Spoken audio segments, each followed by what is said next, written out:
Assalamualaikum, salam sejahtera. Bersua kembali edisi khas Khamis 10 Februari 2022. Persatuan Nelayan Sabah menyambut baik pelantikan Muhammad Jamil Abdullah, anak tempatan Sabah, sebagai pengarah Lembaga Kemajuan Ikan Malaysia Sabah.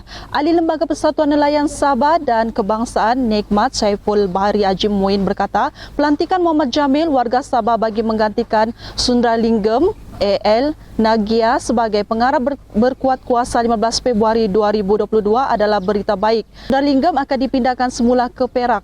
Saiful yang merupakan bekas pengurusi nelayan kawasan Sandakan berkata, seluruh lembaga pengarah Persatuan Nelayan Kawasan Sabah dan Persatuan Nelayan Negeri Sabah mengambil kesempatan mengucapkan terima kasih kepada Menteri Pertanian dan Industri Makanan, pengurusi LKIM dan Ketua Pengarah LKIM serta pihak yang berkenaan di atas sokongan dan komitmen dalam memastikan LKIM Sabah terus terajui oleh anak tempatan Sabah. Beliau juga berharap kerajaan negeri dan persekutuan sentiasa memberikan sokongan terhadap pelaksanaan projek pembangunan yang dirancang demi kemajuan komuniti nelayan di Sabah pada masa kini dan akan datang.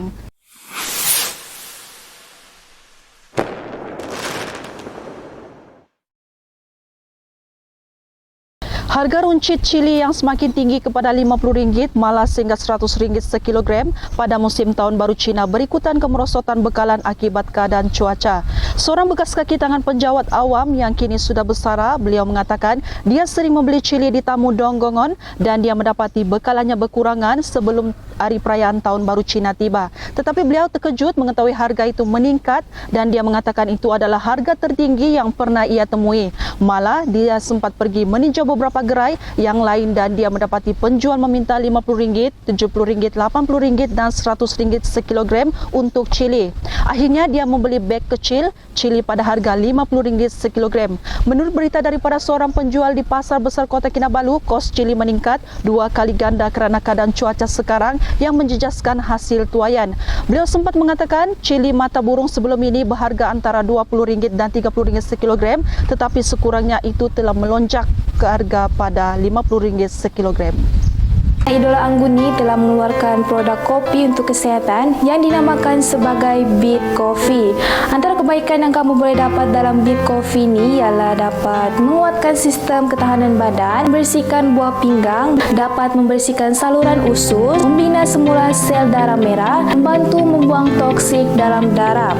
Ia juga dapat menerapkan zat pertumbuhan dalam badan, membantu merawat ulcer dan dapat mencegah penyakit konavari, mencantikkan dan menyerikan kulit.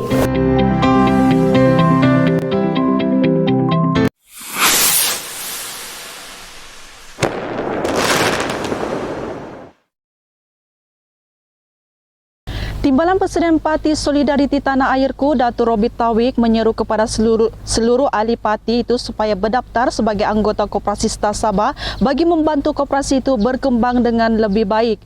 Justru beliau menyeru kepada ahli-ahli parti supaya menyumbang kepada koperasi itu bagi membolehkannya berkembang selari dengan tujuan sekaligus memberikan peluang dan manfaat yang baik kepada anggota koperasi. Robert yang juga Ketua Bahagian Stabingkor memberitahu lebih ramai ahli-ahli parti yang menyertai koperasi akan memberikan kelebihan untuk anggota-anggota koperasi di masa hadapan. Dalam pada itu, Robert bukan saja menyambut baik saranan Ketua Menteri Sabah yang juga pengurusi GRS Datuk Seri Panglima Haji J. Haji Nor dan Ketua UMNO Sabah Datuk Seri Panglima Bong Mokhtaradin, tetapi juga menyokong usaha dan membawa kebaikan kepada GRS. Beliau menyokong saranan Haji J dan Bong dalam soal daftar GRS ini kerana apabila didaftarkan gabungan politik ini secara rasmi, ianya pasti akan membawa kebaikan kepada Sabah.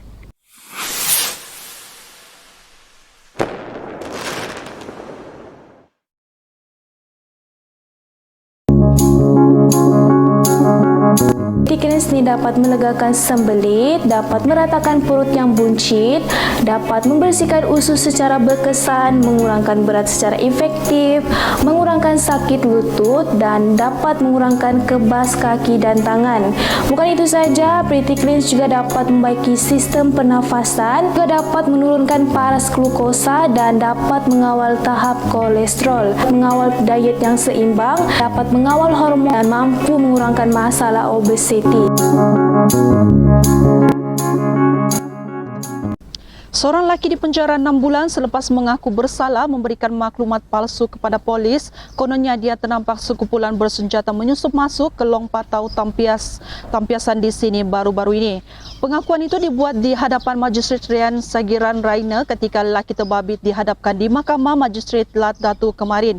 Laporan itu berkaitan jenayah pendaratan 13 orang memakai pakaian celoreng dan memegang senjata belaras panjang dipercayai tentera dari selatan Filipina yang sebenarnya adalah palsu. Tindakan suspek juga katanya ada kaitan dengan masalah keluarga yang dialaminya kerana perkahwinannya tidak direstui oleh ahli keluarga, dengan harapan selepas laporan polis itu tiada lagi gangguan daripada keluarga isterinya. Sementara itu, Pesuruhjaya Polis Sabah Datuk Idris Abdullah dalam satu kenyataan berkata laporan dibuat lelaki terbabit menimbulkan kegusaran dalam kalangan orang awam di Sabah. Big Coffee ni so-called Healthylicious Coffee, kita nak berubah daripada kopi yang tak sihat kepada kopi sihat. Ianya diadun menggunakan ramuan ubi merah, red beet.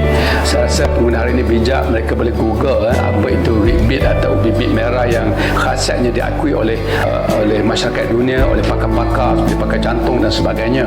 So maka Big Coffee diadun sebegitu rupa dengan 40 gram satu sachet, dengan aura kopinya rasanya yang setakat ini ramai meramalkan Big Coffee boleh menjadi kopi Malaysia bertaraf dunia.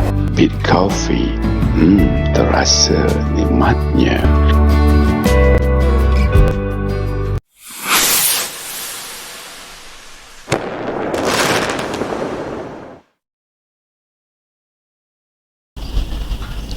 Penyakit berjangkit tidak mengenal usia, tempat dan di mana saja anda berada. Sekian saja berita hari ini. Saya IB Sabah Hits Online TV.